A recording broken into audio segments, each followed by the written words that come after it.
Đức Giê-hô-va là đấng chăn giữ tôi sẽ chẳng thiếu thốn gì.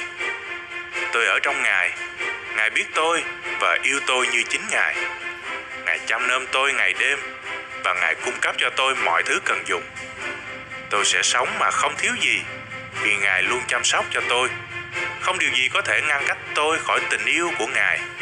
Tình yêu thương của Ngài còn đến đời đời. Bởi sự nhân từ và thương xót, Ngài dẫn tôi đến đồng cỏ xanh tươi và dòng nước bình tĩnh. Ngài vực dậy tinh thần tôi bằng sự tha thứ khi tôi vấp ngã, thêm cho tôi lòng can đảm khi tôi yếu đuối và an ủi tôi khi tôi buồn. Bởi lòng yêu thương của Ngài, Ngài dẫn tôi vào các nẻo công bình và tôi bước vào sự thờ phượng Ngài bởi ân điển Ngài.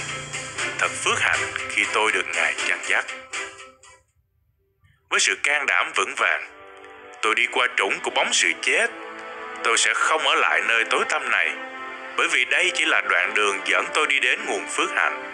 Không có mối nguy hại nào có thể giữ chân tôi hoặc tiêu diệt tôi được.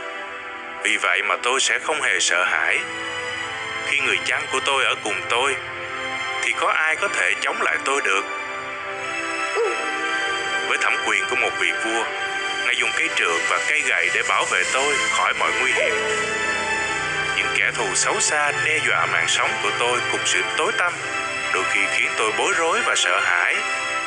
Có những lúc tôi bị lôi cuốn và đi lạc ở lối đi đầy nguy hiểm. Nhưng khi tôi thấy Ngài, tôi được bình tĩnh bởi sức Ngài và tôi được phục hồi bởi lòng nhân từ Ngài. Dầu tôi có vấp ngã, Ngài sẽ không để tôi ngã. Chúa dọn bàn cho tôi một bữa tiệc hoàn hảo và đầy đủ mọi thứ tốt đẹp. Dù kẻ thù tìm cách để cướp, giết và hủy diệt, tôi không sợ hãi, bởi vì đấng chăn chiên vĩ đại hứa cho tôi sự sống. Tôi sẽ không bị cướp đi phước hạnh của Ngài. Dù cho ngày ngày có khó khăn hoặc đáng sợ như thế nào, thì Ngài vẫn sẽ ban cho tôi sự phước hạnh của Ngài. Người chăn hiền lành không bao giờ mệt mỏi, và tôi biết tôi có thể nương dựa trên sức Ngài.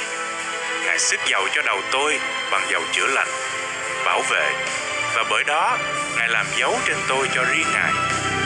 Nếu tôi bệnh, Ngài sẽ khiến tôi mạnh khỏe. Nếu tôi mệt mỏi, Ngài sẽ cho tôi sức mạnh. Ngài nâng tôi lên bởi sức mạnh và quyền năng của Ngài.